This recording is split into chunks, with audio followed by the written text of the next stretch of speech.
Hey everybody, it is time for another Q&A with Mel and Trey. Hey, we missed you guys last week, but we're back this week. Melody, how are you doing? Pretty good. I feel like we have, I just can't believe it's already this afternoon. I feel like I just got here and boom, it's like 7 hours later. So just some days just blow me away at how fast time flies. So. Well, guys, welcome as you're older, coming in. That does mean we're both getting Hey, Christian, glad you're here. Welcome. Let us know where you guys are from. We've had a number of states represented and countries. Hey, Paul, there, speaking of countries, our Canadian friends are coming in. Actually, nope, sorry, that's the different Paul. Paul Martin, and I was confused there. So, Paul, welcome. Glad you're here, brother. Great things going on with you. Hey, Sean, Sweden. All right, Christian. I think we need to go to Sweden. Yeah, Paul's in Atlanta, not our Canadian friend Paul. So I knew the icon had changed. So how's the volume, everybody? Can y'all give us some feedback? All right, so Sean is in Minnesota. Bet it's a little chillier in Minnesota than where we are here in Alabama. Cold enough here. I can't imagine how it's cold and sunny today, but there's something about cold weather when it's sunny outside that's really nice. Yeah, so we've had some issues in weeks past with our volume, so I want to make sure you guys can hear us okay. So give us a thumbs up if the volume is all good. Right, and we will then get to some questions. I guess while we're waiting on folks to file in, hey, Anita in Maryland, I think that background there in Anita's picture, I think looks very familiar. I think we were at some restaurants that had a very similar background there. Right. All right, Sean, thanks for that feedback on the volume. Well, guys, we have some great questions. Don't have a lot of questions, so if you've got some that you want to give us either through Facebook or YouTube, we'll certainly have time to get to those. But I did want to let everybody know, well, I said that. What happened to my Embark here? There it is. There it is. Interesting. All right, so Embark, our next men's intensive, is actually already full. It's February 18th through the 21st. Some of the guys may be coming in today that are going to be a part of that.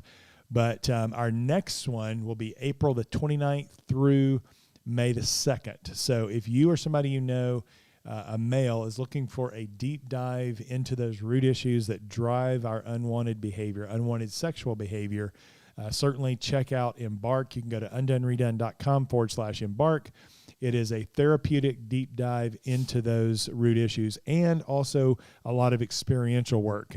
What that means is we don't just do cognitive therapy, just kind of talk therapy, but really get you into some experiences where the trauma that is stored in the right hemisphere of our brain has a way of getting triggered, brought to the surface, and then dealt with. So we'd love to have you there. And if you have more information, you can send me an email at trailer@undoneredone.com. Be glad to answer any questions. But April 29th through May 2nd is our next one. And do be praying for the 12 men who will be at our February 18th to the 21st event as well. Got guys coming from all over for that. So we'd love to have some of your family or friends and we or need relatives. To get a recover slide in there, don't we, babe? Yes, we do.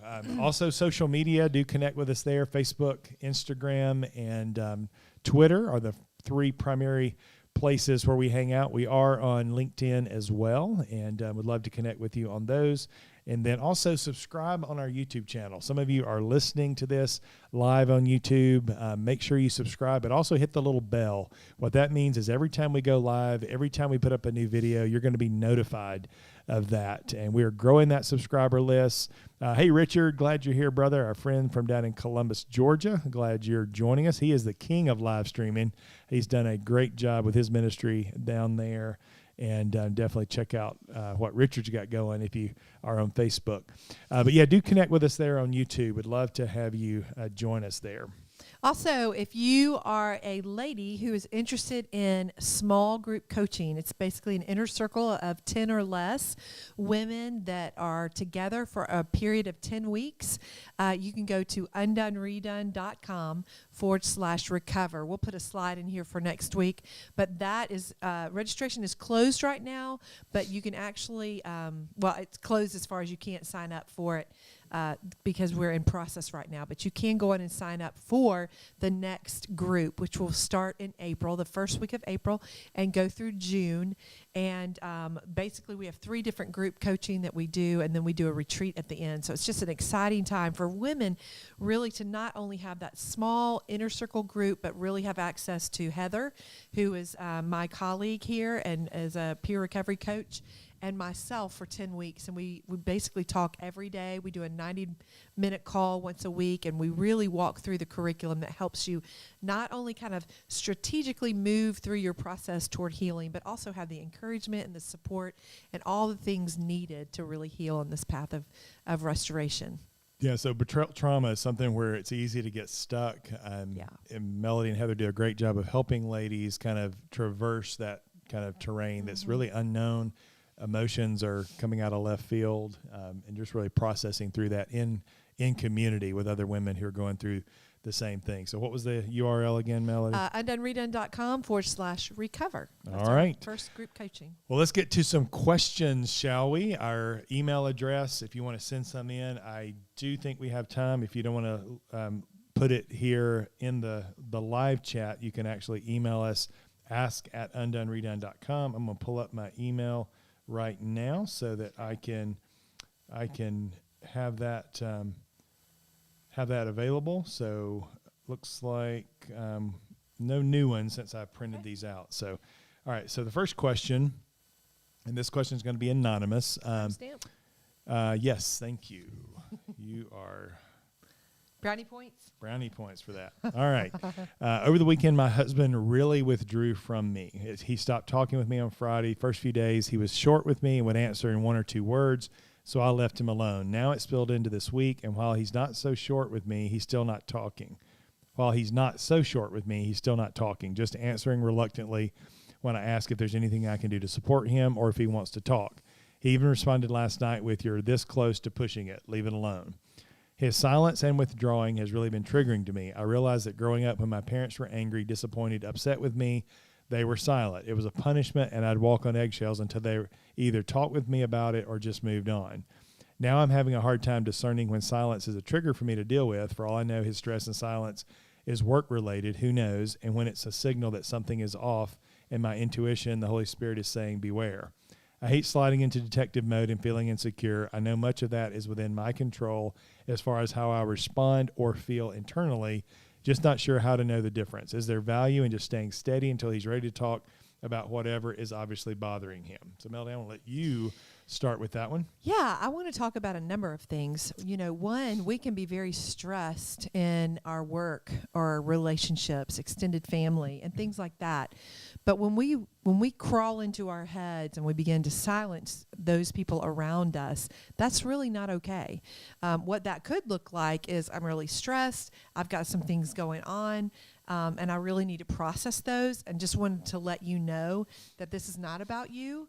But here's the thing, your spouse should be able to have other conversations about other things. You should still be able to handle responsibilities around the house or talk about other things, and just not that thing. So I first and foremost, I can totally identify as a girl whose parents may have done certain things, withdraw affection, and then that happens in your marriage and you feel the same way. So I would just encourage you to maybe spend a little bit more time working on identity and really what does it look like when somebody is withdrawing affection or not talking to me? How does that make me feel? And what are some of the exercises and some of the things that I need to do so that I can be okay even when somebody is not okay with me or withdrawing relationship or talking in that. But I also want you, at some point, you need to circle back around to your spouse and say, this is not okay. This is a toxic behavior when we just wall off and go into our head and silence those around us. That's not healthy behavior. And so I think just being able to say, this really hurts my feelings, vulnerability, maybe this is what my parents do, and for you to do that in the context of a relationship that's supposed to be safe for me doesn't feel safe. And so I think validate the fact that he's got things going on. I think that's really, really important. But how we handle things when they're going on, I think is really, really important. And just say, this is hurtful. It's confusing to me. I really would love to step into this with you, but I totally get if you need to process this for a couple days. But we need to be able to engage and have other conversations, whether that's parents or finances, things like that. So those are just some of my thoughts. Yeah, and it may be calling him to more emotional intelligence and awareness as well. If that's his MO, maybe he's not fully aware of what he's feeling and he just kind of shuts down and therefore shuts you down as well. But I think just knowing, even if you did do something, because sometimes this is the game that spouses will play. We're not really communicating. It's almost like what you did was so egregious that you should just know. I shouldn't have to spell it out for you. So I'm going to go silent until you figure it out. And I think as you've already connected the dots of how this is part of your old family of origin stuff that gets triggered. But as you're stepping into health and your own emotional resiliency, you realize that, hey, I don't have to do that anymore. I expect the people I'm in a relationship with to be able to communicate what they're feeling. And even if you did do something, that does not mean the other person just gets to give you the silent treatment. If anything, you should at least know why they're upset. If it is something you've done, you're not supposed to try to figure that out. And I know this might sound harsh, but again, if you share these things with you and with him, and it continues, I'm thinking about the line that you say, it spilled over into this week, and he basically said, leave it alone. My response would be, well, then I'm going to ask that you sleep on the sofa till you figure this out, because to sleep in the same bed with somebody who's not speaking to you is very disruptive to your soul and to your heart. And so I think just not right now, but as you ask for things to change in the future, the next experience, I would just say, until you feel like you can articulate some things or be back in a relationship with me as you still figure this out, I'm going to ask that you sleep on the sofa, because it's not comfortable for me to sleep in the bed with somebody who is literally not speaking to me. I just don't think that's okay. So it's not necessarily a consequence, but just say, if this is where you're going to go in your head because of some things, I'm just going to ask that you do it in another room. Well, and I think you said, I don't want to slide Trey? Into detective mode. No, I think just whatever you need to feel, personally, just not making it about you, because that's the dance that often we have as couples. He or she does this, I respond this way, and that's the unhealthy dance. And as we get healthier, or at least if one person in the marriage gets healthier, they often say, I'm not going to participate in the unhealthy dance anymore. And it sounds like this may be a part of the way he wants to dance. Something happens, he shuts down, and then you're supposed to just walk on eggshells. Or run after him. Yeah, it may even be there's part of he's really enjoying kind of this whole control that he has when you're kind of walking on eggshells and trying to figure out what's wrong. And I think the more you can just let him be where he is and live your life and not feel responsible for his emotions, I think that's the big thing. And that's really good, That's Trey. hard, because as Christians, we're compassionate, we want to help, but we're not responsible for somebody else's well-being and emotions.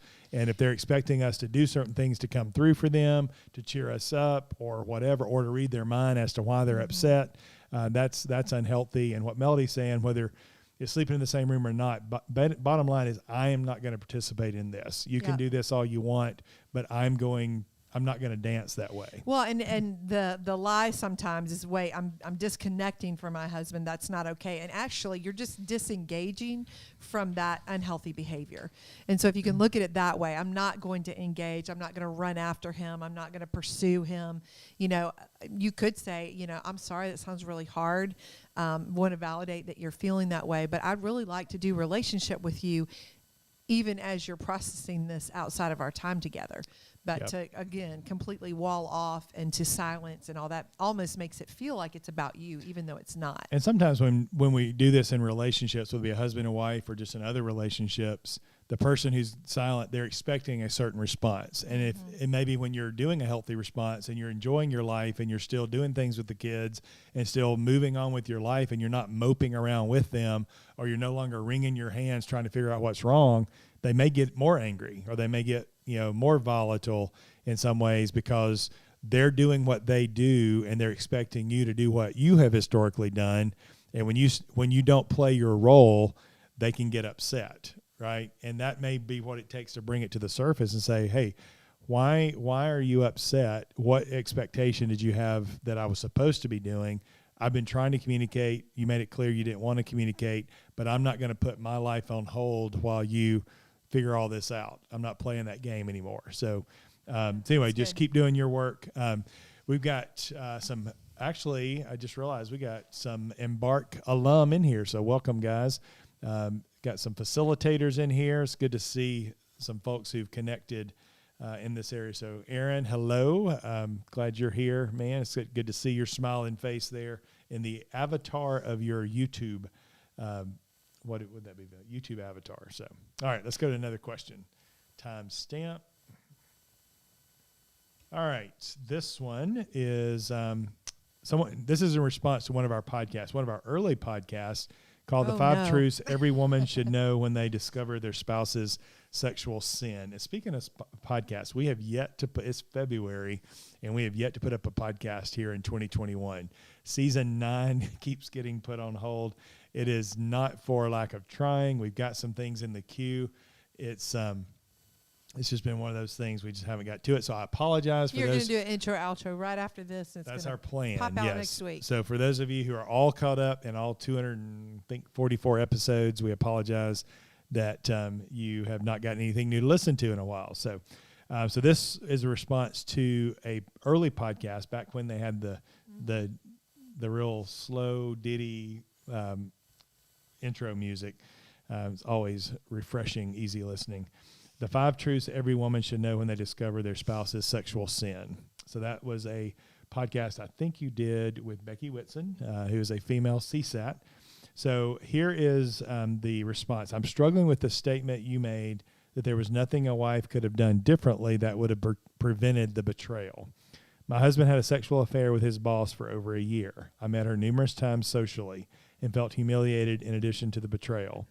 2 years after D-Day, I still struggle with comparisons about measuring up as she was far more attractive and successful than I am, but also feel deep guilt about the poor state of my marriage prior to the affair, leaving him vulnerable to her very targeted attention.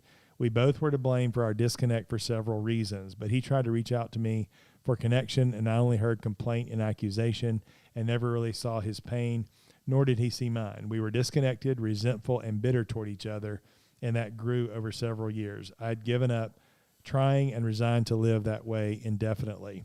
That's when he met her. I will never know, but I believe he may not have been open to her advances if it were not for our mutual unhappiness, which I did not do enough to resolve. How do I wrap my head around that when all the experts continue to say it was not my fault and there was nothing I could have done differently? This weighs on me heavily on top of the pain of betrayal. Thank you for your thoughts. I want you to address that. I actually emailed her an answer back. But the one thing I want to say before you dive in, and I'll let you unpack this, there are many unhappy people, and you can be very unhappy in your marriage, and people stay married and stay faithful. So unhappiness in a marriage does not merit the opportunity to break the covenant between God and another person and step outside of the marriage. So that is all I'm going to say, is that many unhappy people stay faithful to their spouse. Yeah, and I just want to first validate that it sounds like there's a lot of ownership, and you can own, two things can be true at the same time, right? The person should not have stepped out of the marriage and betrayed you with infidelity by having this affair. But it can also be true that the state of your marriage was not in a good place. Those can both be true at the exact same time. And so for you to maybe now look back, feel guilty about the state of your marriage, that maybe he was not more susceptible. The bottom line, like Melody said, we're adults and nobody's forcing us to do this. The good news is it sounds like y'all are working on your relationship, and as y'all are trying to get to a new place of intimacy, you are addressing the things that were not healthy maybe in your marriage before the affair. Whether it would have happened still or not, that's still his responsibility. But I do appreciate the fact that you're owning that, hey, I was not open to his advances. I was resigned just to live this way forever. And that you do see that, yes, I did leave him vulnerable. I've had a lot of guys that I've talked to in our relationship whose wives have had affairs. And while it was not their fault that the wife had the affair, they have taken ownership that they did. Maybe they weren't as emotionally connected. They maybe were too busy with work. They were maybe distracted by other things and just weren't as attentive. Now, again, that still does not give her permission to go have an affair. But as we're trying to really get to the roots, because affairs are a symptom of a bigger problem. That's right. Something is broken in you that you are looking outside of yourself, your marriage, whatever, to come through for you. And if he doesn't do that work, then more than likely you could be here again, no matter how awesome of a wife partner that you are. But that it could be a symptom of an find unhealthy relationship too. Doesn't excuse that he went outside the marriage, but whether it be a man or a woman, a husband or a wife. Again, what I see here is, hey, instead of just making it about the affair, I see you owning, and now looking, again, the affair was not your fault, but you can come back and say, okay, what could we do to affair-proof our marriage moving forward? That would be a way, it happened, but we want to make sure that it doesn't happen again. And that's going to be deeper connection, that we are addressing maybe some of these deficiencies in our marriage. So I think as far as the guilt. But again, I'm going to remind you, you can have problems in your marriage and it not end in infidelity. So, I mean, every marriage has brokenness, but that doesn't mean that you go outside your marriage to try to find fulfillment, happiness, and those types of things. So as you are coming back together, what you don't want to do is feel like it's now up to you to keep your husband happy, up to you to keep him faithful, because that you will wither on the vine trying to, keep another person happy in your relationship. Definitely love and so many things that you can bring to the table, but it can't be your responsibility whether or not he stays faithful or not. That's got to be something, a decision that he's got to make and to move forward.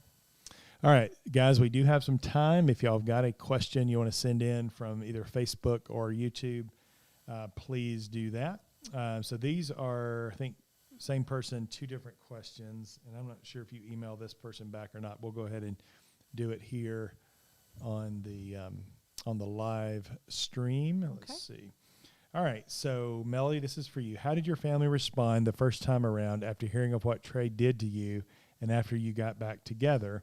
And then when you split and got remarried 6 years later, how did you manage maintaining your relationships with them and not getting angry or bitter at them, allowing them to have their own emotions and journey to forgiving Trey while still going through all of your own doubts and concerns? And how did that affect Trey? Yeah, I answered this person, actually had a call with this person. But yeah, I think it's really, really important. We actually talked about this on our virtual support group call on Monday as well, is that, when Trey and I were divorced and actually even separated before, betrayal does not just impact me. It impacted everybody around him. His parents, my siblings, his siblings. And so obviously it's almost like, the Twin Towers get plummeted into water and the ripple effect is just vast. So when Trey and I began to date and come back together, not everybody was really excited about that. And what I told this girl that asked me this question is, that's actually a really good tension for everyone. It was a really good tension for Trey to know that people were not happy with him, because it continued to help really propel him on a path of his own personal recovery. It was really good for me in having some codependency to try to make everybody happy and please everybody. So it was a good tension for me to have to step into, and a real place of growth and stretching that happened. And then even when we got married, my twin sister was not super excited about that. She said, I'm going to be at the wedding, but I am not jumping up and down about this. And again, she had a front row seat to all my pain. So and she didn't have a front row seat to Trey's and my reconciliation process. She wasn't in the counseling room with us. She wasn't on calls with us. And so we can't expect for people to be where we are. And so again, I want to say that's a really good tension. Tension with others allows us to grow and get curious and to step into hard places and be okay with people not being okay. But what we did know, both Trey and I could settle into, was over time, people would get on the same page with us. Over time, watching Trey embrace his path of recovery, I knew my sister would come around, but not at the same point in time as I. And so, again, family is not always going to have a front row seat. And actually what you might find during this time is that you have to take a step back from some family. You know, we love the book Save People by Cloud and Townsend. And I think it's really important to find out, does your family fit in the saved people category or the unsaved people category? And, you know, it may be that you have to really create a really, really small circle during this time of your personal recovery, and if you're choosing restoration and reconciliation with your spouse. The noise that you hear on this path and on this process, it needs to be very, very slim. Right, Trey? Yeah, so I think part of this too, just had a coaching call this morning. We were kind of talking about this, and it really comes down to how many people that Melody kind of referred to, that inner circle of people who are walking with you. That would probably be a ministry leader, somebody at your church or synagogue who's kind of got a front row seat helping you wade through this on both sides if there is infidelity, which is, I guess, the case here. But you know, initially some betrayed spouses want to just tell everybody.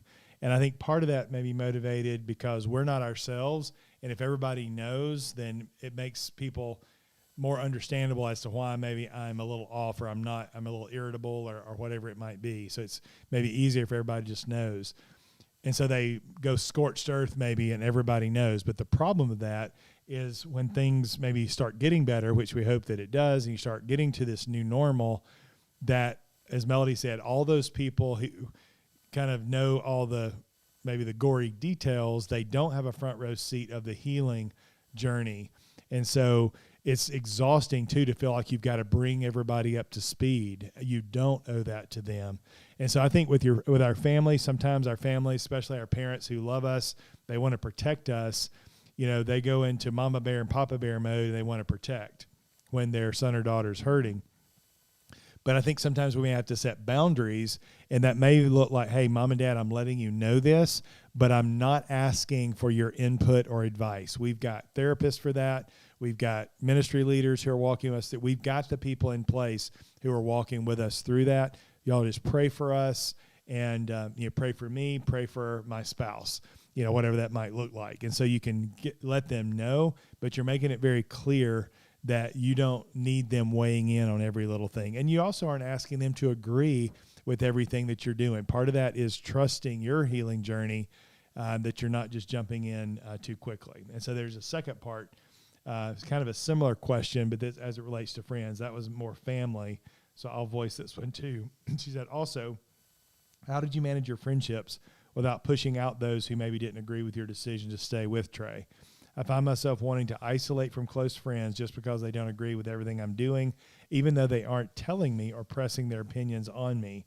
It's still hard being around them, but I don't want to shut them out just because they have a difference in opinion. Anything you would add? No, it's basically the same thing, and this is kind of what we talked about, is that, I think many women struggle, am I okay? It's that little girl that we all grew up. We want our parents to be proud of us and pleased, and we want the Lord to be proud of us and pleased. And, part of the growth area as a betrayed spouse and as a woman is, what does it look like for me to be okay when people aren't okay, or when people are telling me things that don't go in line with what I feel like I need to do? And so, it could be something as simple as, man, I really value your opinion, and I hear you, but at the end of the day, I'm good. I've got to make my decisions, and sitting in the tension of it not looking, we all want peace, and we all don't love conflict and all that, but it's all really opportunities for growth. Yeah, and I think this also gets to the point of why we don't need that inner circle to be so large. Right. Because the more most people on here know, if you listen to our podcast, especially the first few seasons when Alabama was making some of their national championship runs, I was talking a lot more about that. So I'm a Bama fan, so I'll quote Nick Saban, who says, you've got to deal with the outside noise. When we create a large inner circle, meaning a lot of people know the nitty-gritty details of what we're going into. Sometimes when we've shared with them those nitty-gritty details, they sometimes falsely assume that means you want input from me. You've brought me into this, therefore I need to provide you some feedback, which you may not want, but they may think you do. But also it can create a lot of noise. The healing journey is hard enough as it is. right? When we're trying to do this deeper work to heal the relationship and develop deeper intimacy, if we feel like we're having to kind of speak to the fans and kind of we got this cloud of witnesses, so to speak, that is pretty big, that we've got to get up to speed on everything or keep up to speed, that can take a lot of energy that really needs to be in the healing of the relationship and not all this extra energy. And then you've got difference of opinions, and then you've got all that additional stress. And that's just, again, undue noise that we don't necessarily need. So find someone safe, a group of safe friends who are not going to try to fix you. They're going to pray for you. They're not going to just give you, advice, just kind of, here's a verse, here's some advice, here's what I would do, and just really, but they'll step into the mess with you. They'll step into the pain with you. And the people who will do that, they've kind of earned the right to be in that, in that kind of that place of keeping people up to speed. So thank Chisnut. Appreciate that feedback. And guys, that's all the questions that we have today. It's a little bit earlier. We're right at 2:30. Half an hour, that way you can get back Melody's intro, outro. she's So we pushing get this podcast to out. get the podcast out. So hopefully by next week we'll have Yeah. one out. But guys, do let some folks know about our Q&A on Wednesdays. Hopefully our podcast. We've got 244 episodes, so still plenty of podcasts to point people to. I'm sure that you can go through the topics there, find some authors, find some topics, find maybe some speakers, ministry leaders that you're familiar with that you want to check out their input on different things. So, all right, go ahead, Aaron. Give us a question, brother. The suspense. Dun, dun, dun. I'm going to add it to the broadcast, too. He must be typing. So while he's typing, Melody, are you going to do the intro, outro with me? No, because you have, I think it's an interview you did with a guy. Oh, so you want me to do it by myself? Yeah, I think you're doing it by yourself. And then I think I already did the intro, outro for Kristen Jensen, didn't I? Or did I? It may need to be updated. So Okay. All right, Aaron, you've got about 15 seconds. she's tough, Aaron. Very impatient. Not impatient. I have some more phone calls that I need to go make. Gotcha. Oh, There we go. All right, let's add it over here. Okay, so here's the question. Can you guys share about your experience where the betrayer is more willing to continue on their recovery journey than the betrayed spouse? So yeah, great question. And that happens a lot. The one who does the betraying, they see, wow, I've got an issue. I have committed adultery, or I have been binge watching pornography, or whatever the branch of behavior might be. And there's a deficit now in the relationship, and they're very motivated. And oftentimes the betrayed spouse can have the idea or the thought process that, hey, this is your problem. You need to go fix this, right? I haven't done anything. This is your problem. So you go fix this. And for the person who is the betrayer, the offending spouse, your work is your work. So you've got to go do that, regardless if they're joining you. Sometimes it's, well, I'll do this, and then I need them to catch up with me, and then I'll take another step. But you just got to do your work regardless. And oftentimes I've seen the betrayer or the offending spouse doing their work is actually what gets the betrayed spouse to do their work. They start seeing growth. They start seeing, hey, wow, kind of my term here, but wow, I'm seeing their taillights. I better catch up. They're growing without me, in a sense. And so, final part of the question: how the betrayer can gracefully encourage their spouse to embark their own recovery journey? Yeah, I think it's gracefully. You can't Definitely with vulnerability. Yeah, you can't force them. You can just say, this is really important to me, just Yeah. as I embrace mine. Yeah, not demanding it, but basically, just inviting them to Yeah. this bigger, better story, that the actual deficit in the relationship can actually be something that springboards the couple to something brand new.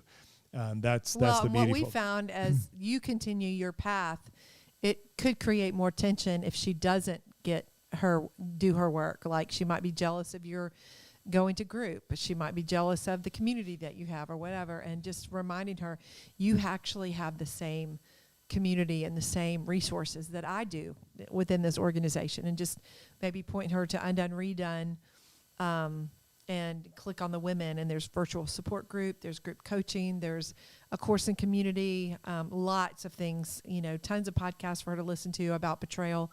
So maybe just remind her there's as much here for you as there is for me. And really, I just want us both to embark on a journey. So anyway, great question. Yeah, so here's another question. My friend and his wife are having some serious issues. Where can I lead them to you for help? Undone, Redone. Yeah, undoneredone.com. Melody's, course for betrayed Membership. spouses. Her membership community is at lifebeyondbetrayal.com.